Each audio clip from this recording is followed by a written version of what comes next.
Hello and welcome back to English Today. This is the second DVD of the beginner level, and in this DVD you will see 3 more episodes of our story, That's Life. And then in our special TV programs there will be a debate about low-cost airlines and an interview with a sports expert about football training.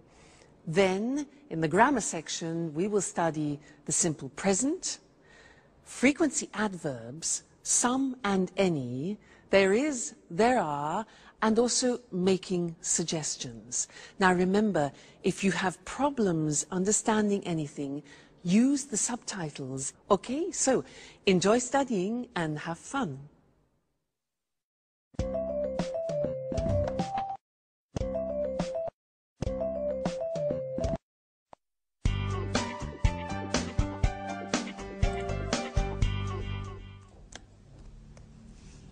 Hello, Anne. Oh, it's you, Peter.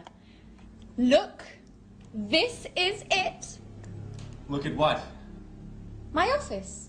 Here, near my bed. Oh, I see. By the way, where are the office supplies? The computer supplies are in that cupboard over there. The folders, pencils, pens, etc. are here in this cupboard. And I also have 2 chairs. Oh, good. Are these for everyone? No, they are not. Don't touch anything, please. Okay, so you say you have all of the office supplies. No, not really. There isn't a fax machine. There aren't all the programs I need on my computer. And I guess you have an answering machine. Is it useful? I don't need an answering machine. I answer the telephone myself. Okay, you're right. This office is nice. And if you need a fax machine, I have one in my apartment. Oh, thank you. Wait a minute. Something is missing. Where's the coffee machine? All offices have a coffee machine. I'm afraid there isn't one here. There's a staff kitchen on the other side of the house. In the kitchen. We can have some coffee there. Good idea.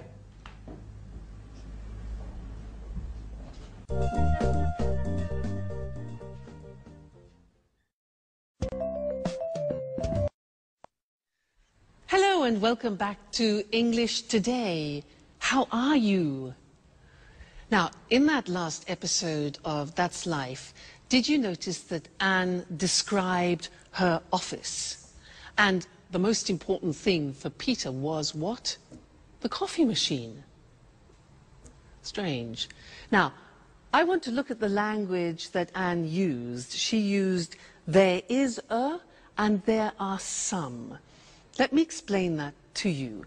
Now, if you have a single object, for example, like a glass, then we say there is a glass on the table, or there is a hat on the table, or there is a computer on the table. Okay? Now that changes when we have more than one object. Like these pens, for example. We say there are some pens on the table. Okay? There are some pens on the table. And therefore, in this example here, books, there are some books on the table. There are some CDs on the table. So you see how it changes. Now, let's go and look at that on the screen. You can see it written. So we said with singular objects, we say there is. The examples are there's a computer in Anne's office. There isn't a fax machine. That's the negative. There isn't a fax machine. There's a table in the studio, and there isn't a coffee machine, which Peter can't believe. Now look at the plural form. We say there are some office supplies in the office, and there are some pens and pencils, okay? And we also use that for the exact number of plural objects. So, for example, there are 2 chairs in Anne's office, and there are 4 pictures, for example, in her studio. All right, so that's an introduction to there is and there are some. Now, in the next lesson, we're going to look at the difference between some and any, which is very important. So listen out for that in the next episode, and then come back here and we'll work on it. All right? See you later. Bye.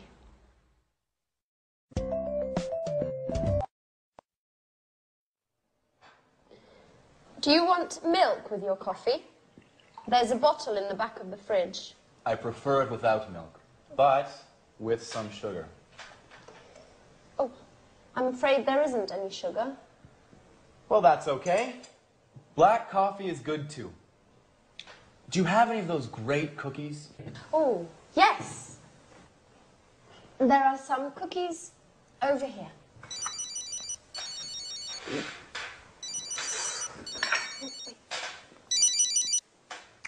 Peter speaking. What? An audition? No, not at all. I'm free. Great. Bye. Well, finally, an audition. Wonderful. When? Next Monday at the Opera Theater. These cookies are fantastic. Are there any more? There are some more in the box. Thank you. Bye, Anne. Time for music. Hey! Take your dirty napkin away from my kitchen.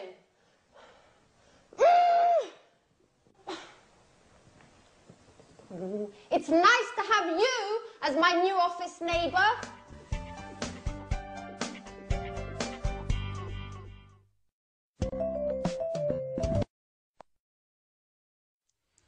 Hi again. Anne's a bit difficult, isn't she? Yeah. Now, this is a lesson about some and any. Remember, Peter said, "Can I have some coffee and some biscuits?" Well, I want to talk to you about that right now.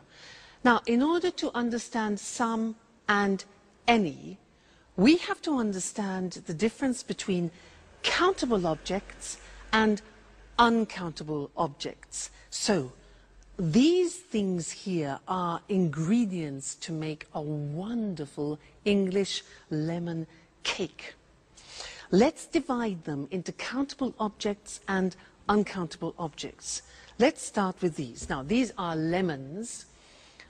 Countable means you can count them. Uncountable means you can't count them. Can you count these? Yeah, 1, 2. So, these are countable, so there are some lemons. Now, what about these? These are nuts. Can you count these?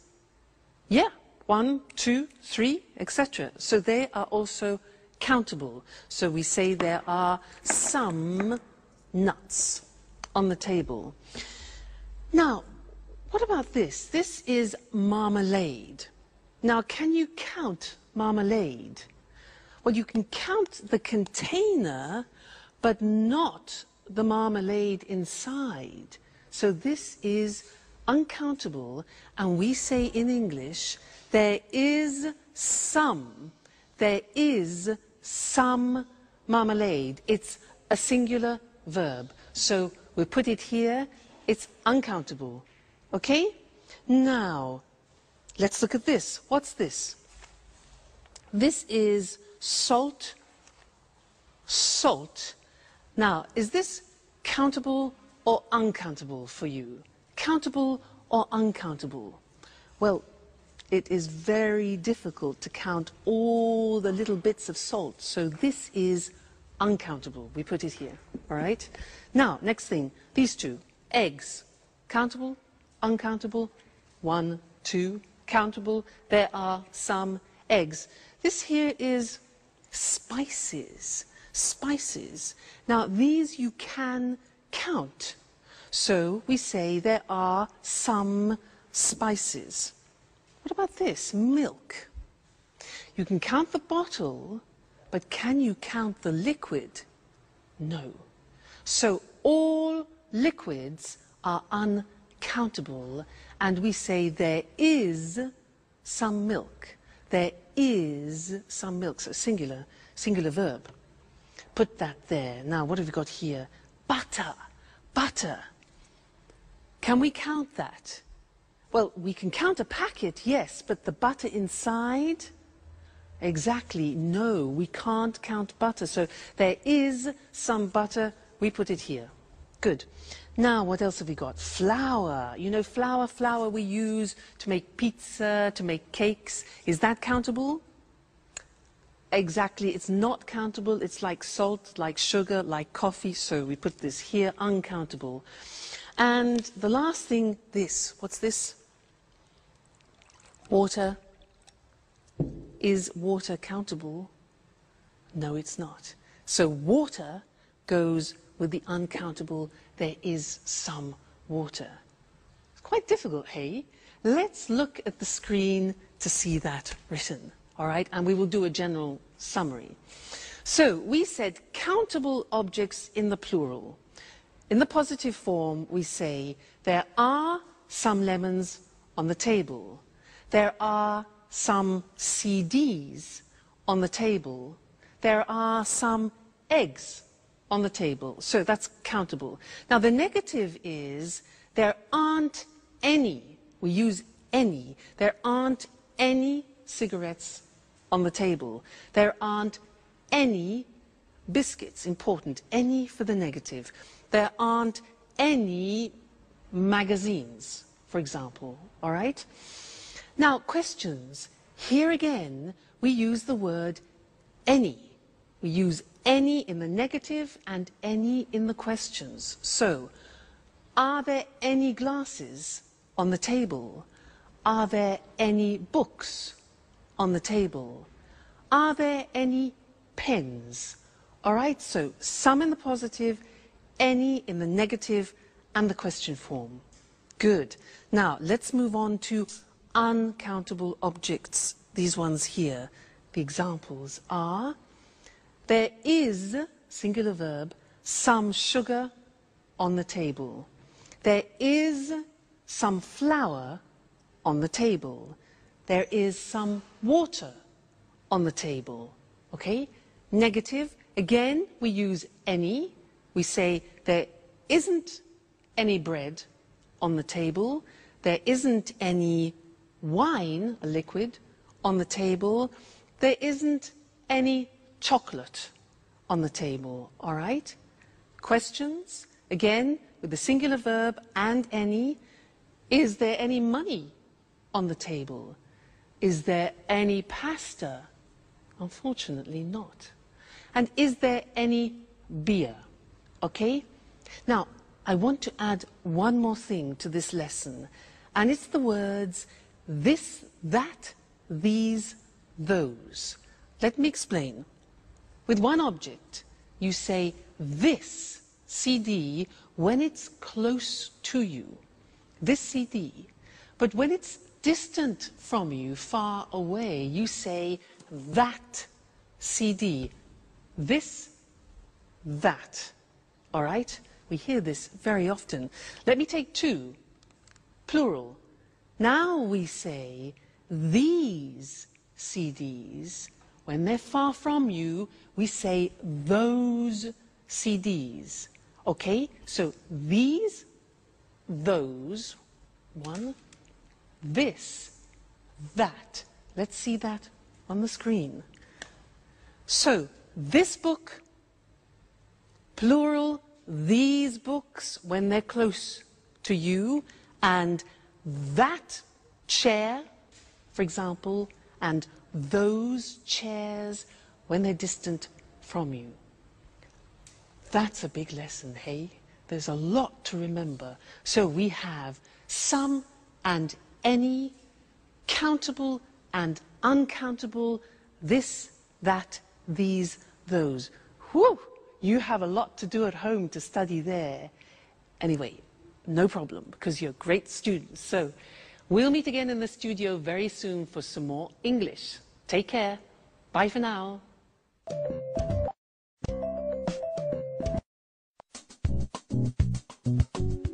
Work is so hard, guys. I wake up at 6:30 every day, have breakfast, and take the train to work. Every day. I know. I get up at 7, but I have a friend at work who usually gets up at 6. Why? That's too early. It takes him an hour to drive to work. Wow, that's a long drive. Yes. But he lives in the country. I think he's lucky. Every weekend he can go for walks in the woods, not in traffic jams. I guess that's pretty nice. He lives in the countryside, but works in the city. A pretty nice combination. What about you, Sharon? What time do you wake up? I usually get up at about 9 o'clock, but I live in the city. It's easy to get to work. Yes, but you get home very late. Often 6:30 or 7. You know, I sometimes have 5 or 6 groups of tourists a day. You work too much, my dear. And you sing too much, Peter.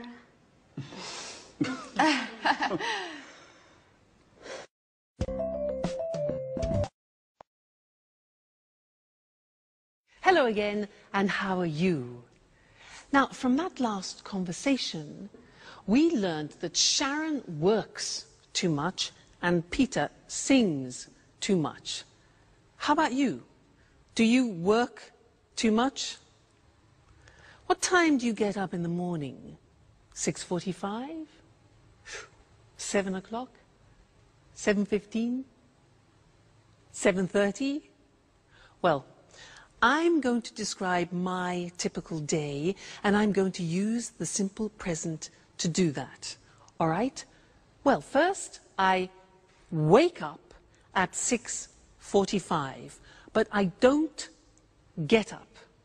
I listen to the radio, and I listen to the news.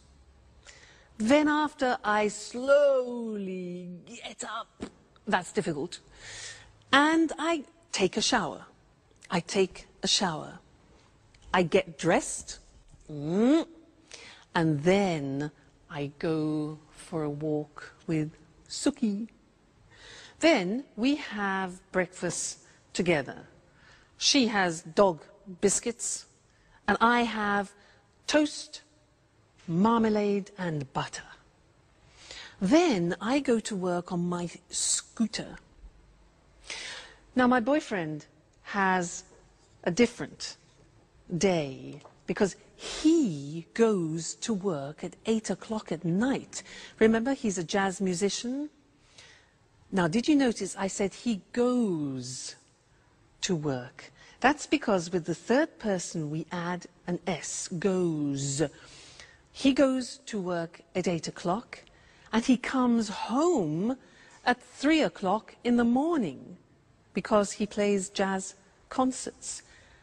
Then he goes to bed and he gets up at lunchtime at 1 o'clock. So we meet at dinner, which is, you know, we don't have much time together, but that's life. Now that was the simple present tense, and now we're going to see that on the screen. Very, very important, this grammatical form.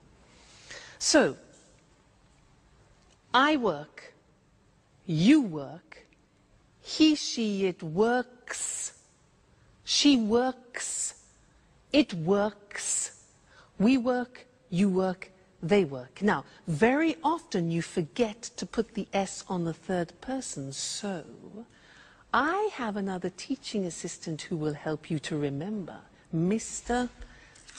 Snakes. He is here to help you remember to put the S on the third person. So listen, I work at home, you work every day, he works. at night. She works in an office. It works all week. We work together. You work full-time.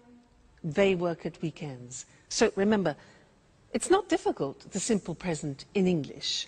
I work, you work, he works, she works, it works. Don't forget, Mr. Snake, don't forget the S, the third person. All right? Good. Now, listen to the next episode and try and pick out words like often, sometimes, occasionally, because we're going to study those next. All right? Go and have some fun. Bye.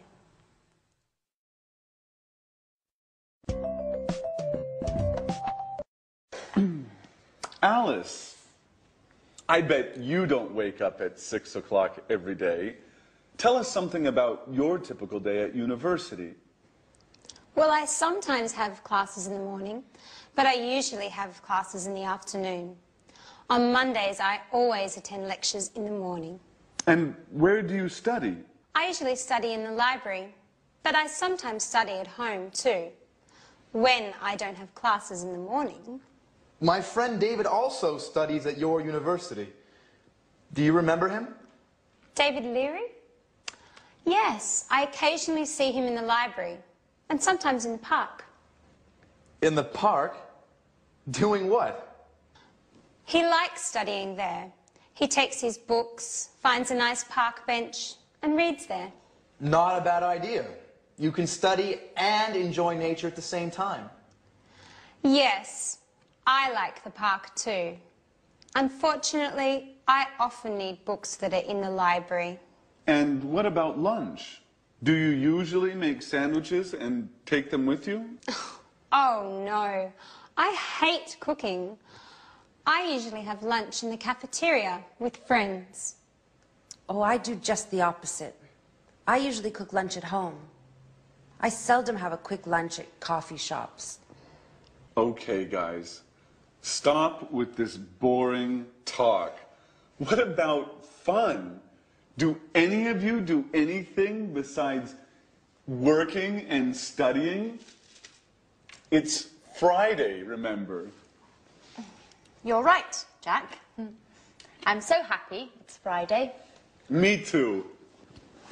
It's weekend time. Time for shopping.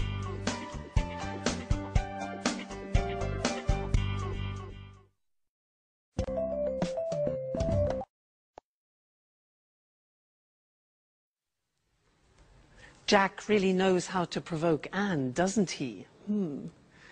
Did you notice those words? Sometimes, always, occasionally? Because we're going to study those now. And in English, they're called the frequency adverbs. And we usually use them with the simple present tense. And they describe how many times you do actions, frequency adverbs. Now, to help me introduce them, I have another teaching assistant. This is, ta-da, Mr. Dinosaur. Mr. Dinosaur is here to help you with the frequency adverbs. Dinosaur, D-I-N-O-S-A-U-R. Now, let's see at the screen how Mr. Dinosaur is going to help you. Well, look at the screen. Now, we're talking about adverbs of frequency, things which describe how often you do something, like habitual actions. Dinosaur. Look at the screen. We have D-I-N-O-S-A-U-R. Now, these letters represent a frequency adverb. Let's see if you can find them. What do you think O is? When you do something a lot. Yeah, often. O is often. What about N? When you do, N is never. Good. N is never. What about A? Something that you do a lot. A is always. Good. What about S? S is sometimes. Very good, sometimes. Now, U is for usually. Usually, it's a habit. What about R? R stands for rarely. That's difficult to pronounce. Rarely. And the last one, look at the top. We've got D. Monday, Tuesday, Wednesday, Thursday, Friday, Saturday, Sunday is a bit strange, this. Every day. All right, so those are the main frequency adverbs. Every day, never, often, sometimes, always, usually, rarely. You notice sometimes is also the same as occasionally, and rarely, another way to say rarely is seldom. Okay, now, the important thing about Mr. Dinosaur and the frequency adverbs is where to put them in the sentence. Now, look at the examples. We put them in front of the main verb. So, I never go out. You always arrive late. He usually gets up at 7. She rarely plays tennis. It often rains in England. We sometimes watch TV. You occasionally drink wine. And the last one is different.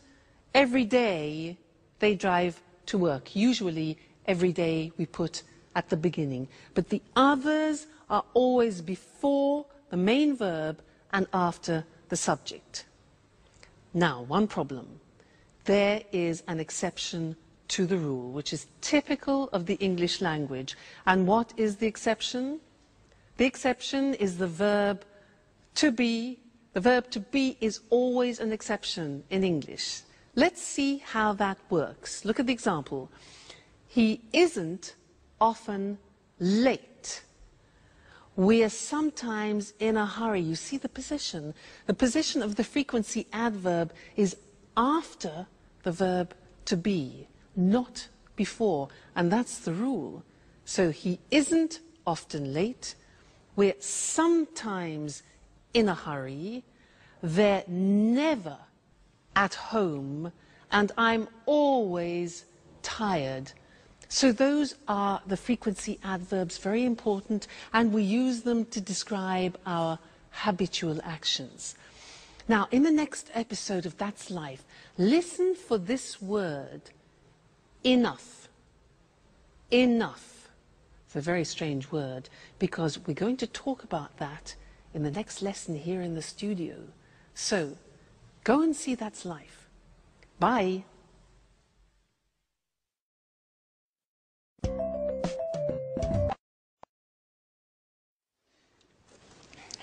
Yes, I always go shopping on Saturdays. The first thing I do on Saturday is drive to the supermarket. I sometimes go shopping on Saturdays, but usually I sleep late. I'm always so tired on Saturdays. I'm never tired on the weekend. The weekend is a time for fun. I paint, go jogging, go out with some friends. Unfortunately, I sometimes have to study. Oh, I sometimes do a little work at the weekend. When I'm free, I like going swimming, going to exhibitions, or to concerts, if I have enough money. Oh, and every Sunday, I clean up the entire flat. And in the evening, I watch TV. Oh, I never watch TV. It's boring.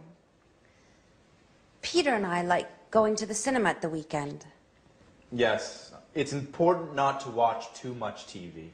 An hour a day or so, that's enough. Come on, guys. You talk like my grandfather. Work, TV, housework on the weekends. Life is more. I want you to take me to places where young people have fun. Great. Get ready, Grandpa.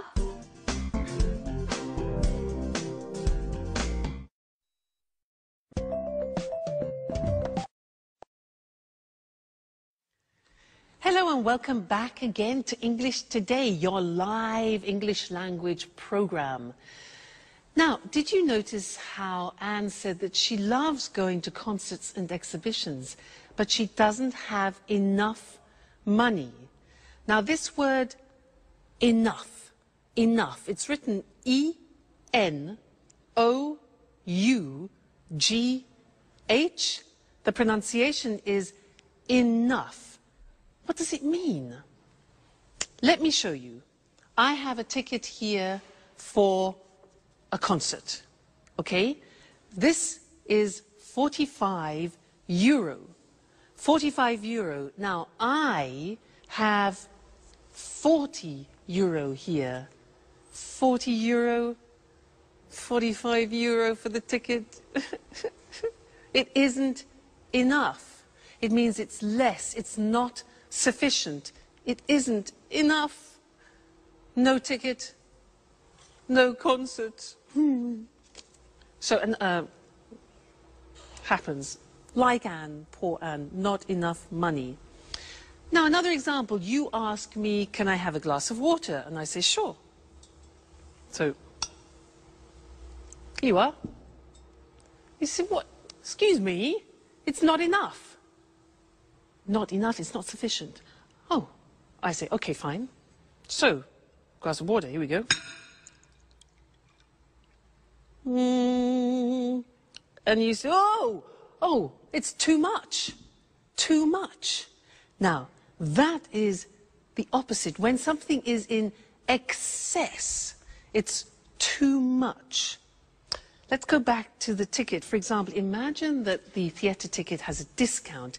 Now it only costs 30 euro. 30 euro. I've got 40 euro, which is too much. In excess, too much. But that's great. That's not a problem. That's great. I can go to the concert. Okay? So, that's enough, too much. Now, one more word. It's a small word. And it's so. When do we use so?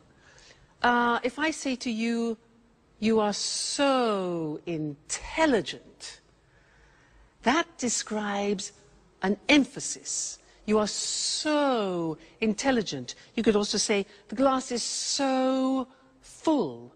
Okay? So is to express an emphasis of something. So, we've studied enough, too much, and so. Let's look at those on the screen now to help you, okay? Enough, pronunciation, enough, when something isn't sufficient. There isn't enough water in the glass. There isn't enough money. Then we can also use it with an adjective. The glass isn't full enough. After an adjective, it isn't full enough. Let's move on to when we talk about something in excess. So, there's too much water in the glass. There's too much money. Great. There are too many coins. Now, many is because we use it with countable things. There are too many coins. We can use it with an adjective. For example, the ticket is too expensive. The glass is too full. All right? Then the last thing was so. When you want to emphasize something, the ticket is so expensive. The glass is so full. Or you are so intelligent. Fantastic. So that's the end of this lesson. Remember, enough, too much or too many, and so. That's it for now, and I'm going to see you again extremely soon. Take care. Bye.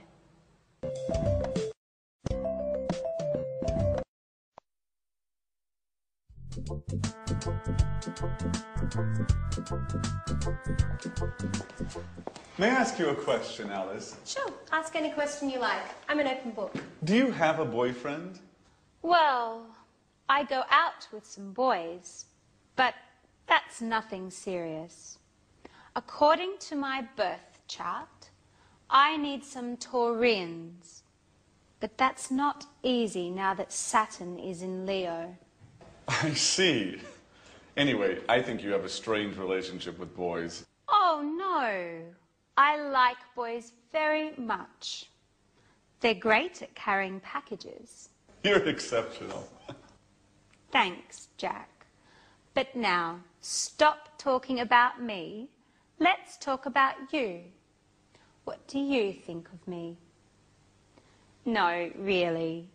I'm curious. What do you do at work? Oh, nothing special. You know Speedmaster, the sporting goods factory. Yeah, sure. They produce wonderful running shoes. What department do you work in? I'm a sales manager. Last month they gave me a promotion, and now I am responsible for Southern Europe. That's why I moved here. Wow, that's really interesting. You must be very good at work. What exactly do you do? Oh, basically I look for new clients and keep them informed about new product lines and take care of their requests. What kind of requests do they have? Oh, they often ask questions about new models and prices. What do you do if they want a discount? Well, basically, I don't get mad. I listen to them and then I tell them no. Well, seriously speaking, it depends. Each client is different. If they're important, I try to make an agreement with them. Hi, Anne. Hi, Sharon. Where's Peter? Oh, Peter's preparing his audition. Well, tell Peter I wish him good luck. Do you really care?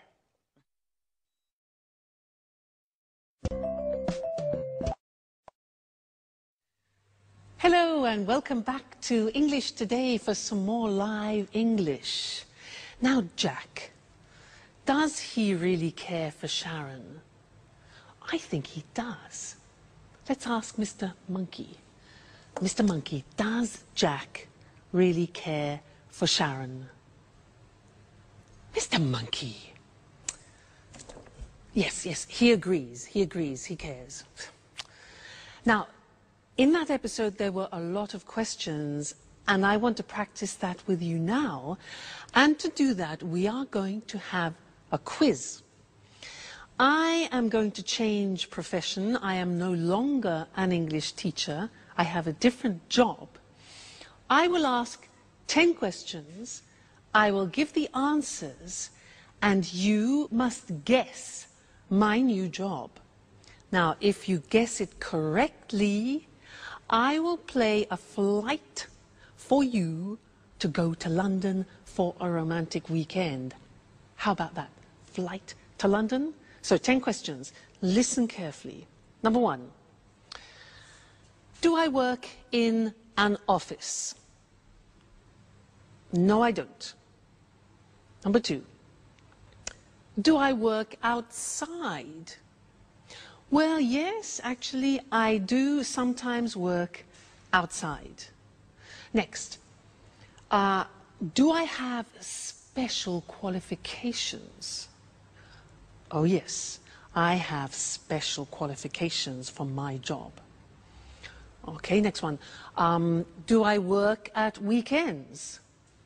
Yes, I do, actually. Most weekends I work. So, I don't work in an office. I work outside sometimes. I have special qualifications and I work at weekends. Okay, next one. Do you travel a lot? Oh yes, I travel everywhere. I travel to America, to the Far East, around Europe, a lot. Do you earn a lot of money? Oh yes, I earn a lot of money. Next question. Do you use your hands when you work? Yes, I do. I use my hands and I also use my feet. Very important. Next one. Do you work with other people?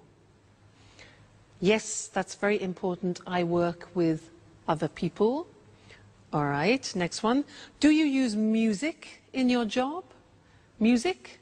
Yes, now music is very important for me, music. And the last question, do you wear special clothes? Well, yes. For my job, I have special clothes, I have special shoes, particular shoes, and I do my hair in a special way. So, I use my hands and my feet. I work with other people. I use music. I earn a lot of money. I wear special clothes. And I travel a lot. So what's my job? No. No. No. It's difficult. Shall I tell you? I'm a prima ballerina. I won, you lost. No London, no flight to London. Next time, there'll be another quiz. All right, good. So let's look at the grammar that we've just used for asking questions. Okay? Now, we have the question form with the question word like when, the auxiliary, do, I, the subject, and then arrive, which is the verb. So, when do I arrive? Okay, that's a typical question in the simple present. Look at the next one. What do you do at work? What do you do? Next one now, this is important, and we need Mr. Snake, because it's who does he work with? Remember, does, third person, the S, do becomes does. So, who does he work with? Next one, why does she study? Third person. How much does it cost? Again, third person, it. When do we leave? Where do we live? And how do they speak English? Okay, so remember, third person does is the auxiliary plus the infinitive. All right, so those are the English question forms. Now, in the next episode, listen out for the negative form, and then we'll study that together. Okay, so have fun studying, and I'll see you again very soon. Bye.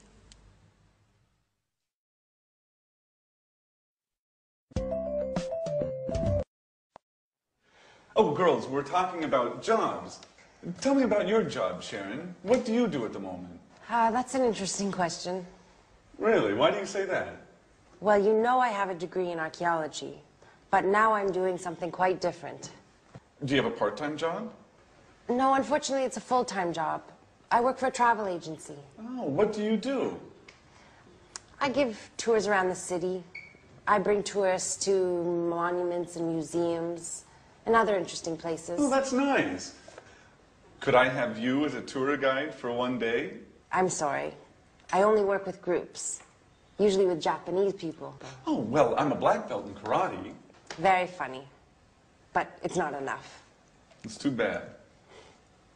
Anne, stop cleaning for a moment. Sit down and tell me about your job. Okay. I work in a publishing company. Oh, so you work with famous writers? Not exactly. I don't work with the writers. I just read their proofs and correct them before printing. By the way, do you know Paul Taylor? He works with you, right? Yes, but we don't work in the same department. He works in the advertising department. But we are good friends. Every weekend we play tennis together. Play tennis? I'm jealous. Do you play tennis too? Do you want to play with us? Well, just joking. I don't play tennis that well. Only karate.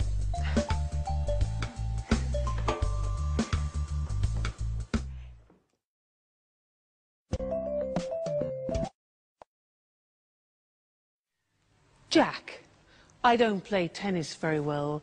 I only do karate. He doesn't play tennis very well. It's easy. Men. Now, Anyway, it was a good example of the negative of the simple present tense. I don't play tennis very well. Now, I'm going to tell you my typical day again, but in the negative, and listen to the grammatical form, okay? I don't wake up at 6:45. I don't get up after. I don't listen to the radio. Now, don't is do not abbreviated, okay? I don't take a shower. I don't have breakfast with Suki, and I don't have Tok biscuits. Now think of my boyfriend. Let's go into the third person. My boyfriend doesn't go to work at 8 o'clock at night. He doesn't play the saxophone. He plays the double bass. Now, doesn't is does not contracted. Doesn't, okay, plus the infinitive. So he doesn't play, let's say, at 1 o'clock in the morning. He doesn't come home at 7 o'clock in the evening. So you see, these are examples of the negative form. And now we need to go and look at the screen, because we need to see how that works in comparison to the positive form. All right? Great. Now, look at the examples. I don't teach on Sundays. Do not becomes don't. I don't teach on Sundays. You don't know my parents. Jack doesn't, does not. Jack doesn't play tennis well. Alice doesn't have a boyfriend. The house doesn't belong to Anne. Third person, doesn't. We don't work part-time. You don't know Anne's aunt. And Alice and Sharon don't live together. All right, so now we have studied the positive form, the question form, and the negative form of the present tense. So a whole world opens up for you, okay? Well, you just keep studying, and we'll meet again here for another live show very soon. All right, take care. Bye.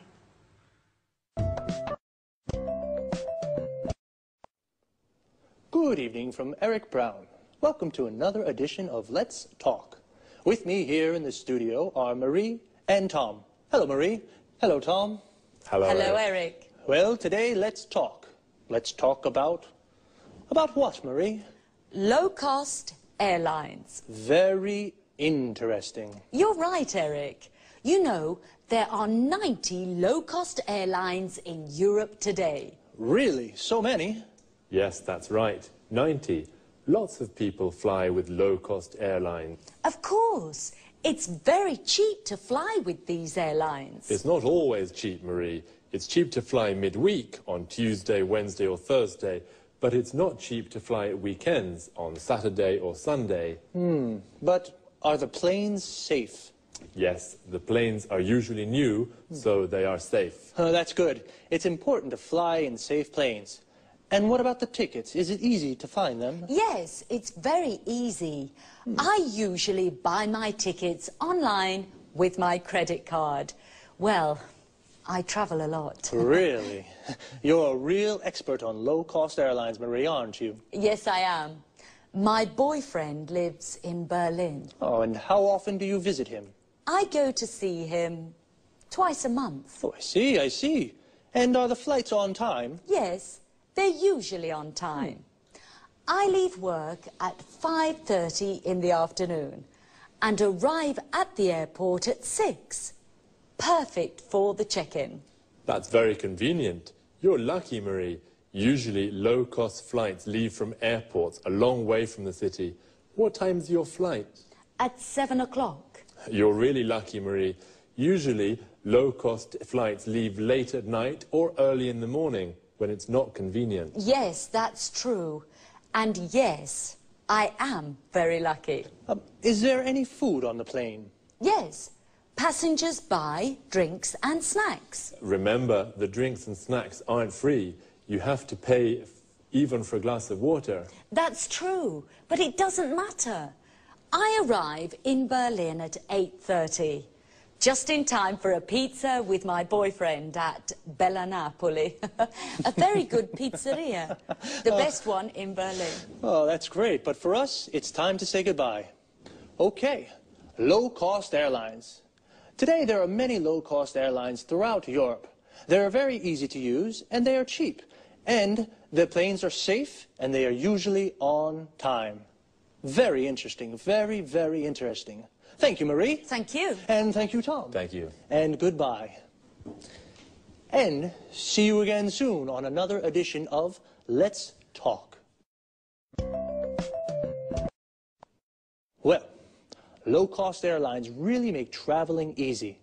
For many people, flying is very simple, like taking a bus. Now let's take a look at some very useful vocabulary and expressions you just heard. The check-in is the place where you show your passport and leave your luggage. In English, it is also a verb. We say, I check in at 7, or where's the check-in for Berlin? When we talk about cheap prices, we mean it doesn't cost very much, and expensive means it costs a lot. My ticket to Berlin is 600 euros. It's expensive. Your ticket is 100 euros. It's cheap. Her ticket is 30 euros. That's very cheap. To say what airline we use, we say fly with, followed by the name of the airline. I fly with Air Liverpool, or the type of airline. I fly with low-cost airlines. And what about when you want to ask if the plane is late? We can say, are the flights on time? If the flight is at 7 and it goes at 7, it is on time. But if the flight is at 7 and it goes at 10, it's late. Marie said, I buy my tickets online. This means she uses the internet to buy her ticket.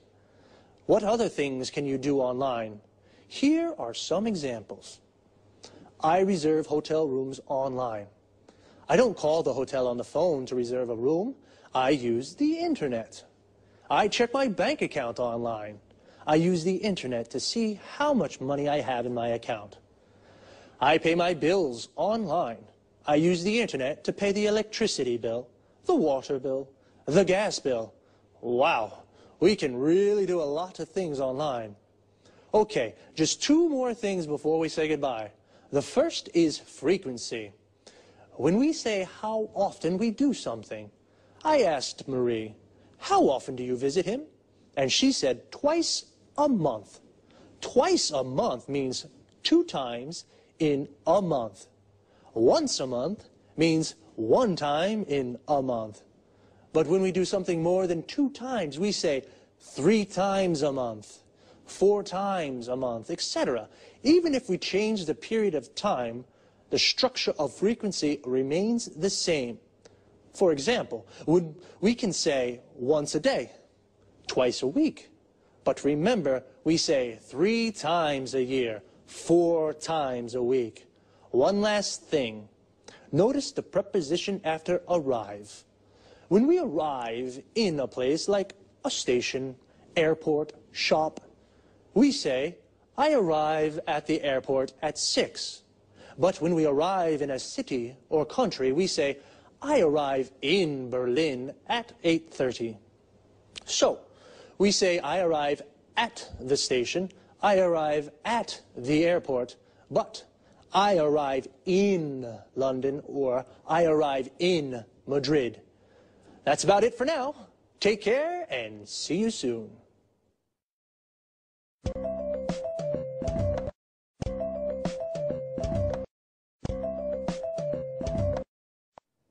Good afternoon to everyone. Welcome to Sports Special, the program dedicated to all sports and all sports fans. I'm Eric Brown. In the studio with me is John Forbes, our sports expert. Well, John, what are you talking about this afternoon? Football. Great, my favorite sport.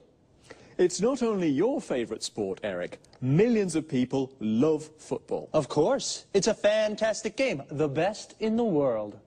Well, maybe. But remember, Eric, football isn't only about fame, success and money. Oh, a lot of money. Professional footballers earn millions of euros. That's true. But football is also about hard work, fitness training, stretching and jogging almost every day. Really? How often do professional players train? They go jogging every day at 8 in the morning, and then they work out in the gym. Ah, so much exercise. And that's not all.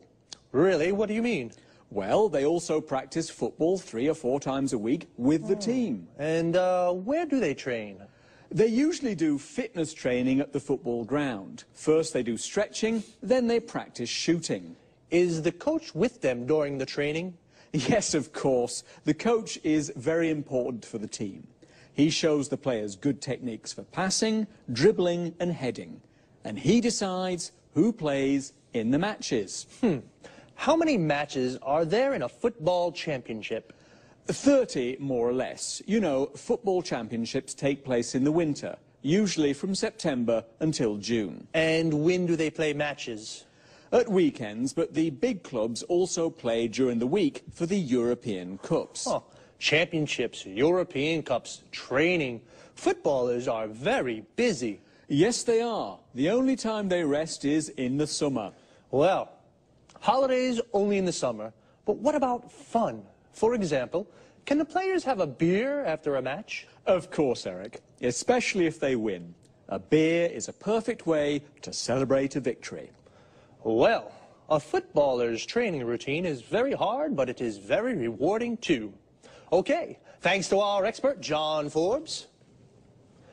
And goodbye to all football fans and sports lovers. See you again soon for a new edition of Sports Special. First of all, football and soccer are the same thing. Football is the British word, and soccer is the American form. But they are exactly the same thing. So, let's take a look at some of the vocabulary we use to talk about football. Do you like football? If you do, then you are a football fan. Like me. Do you support a team? I support Inter. We say that we support a team when we are a fan of that team. So, what is a team? It's the group of players that play together. For example, Manchester United is a football team. A person who plays football as a job is called a professional footballer or a professional football player. Footballer and football player are the same thing. A football player is a footballer. And every team has a coach. A coach is the person who prepares the team. He teaches techniques and how to play well. So, 11 football players make a team, and when 2 teams play against each other, they play a match. But as John told us, footballers don't only play matches, they do a lot of training. Training is all the exercises they do to prepare for matches. We can say, footballers do training, or footballers train. Training is the noun, and train is the verb. And what do they do when they train? John said a few. They work out in the gym. They do stretching. They go jogging. And they practice football skills. John also mentions some of the skills or techniques that footballers practice. Passing, which means to pass or kick the ball to another player. Dribbling, which means to move the ball forward with the ball. Shooting, which means to shoot or kick the ball into the goal. And heading, which means to hit the ball with your head. It's a lot of hard work. I think they definitely deserve a beer when they win. Well, that's all from me for now. Take it easy.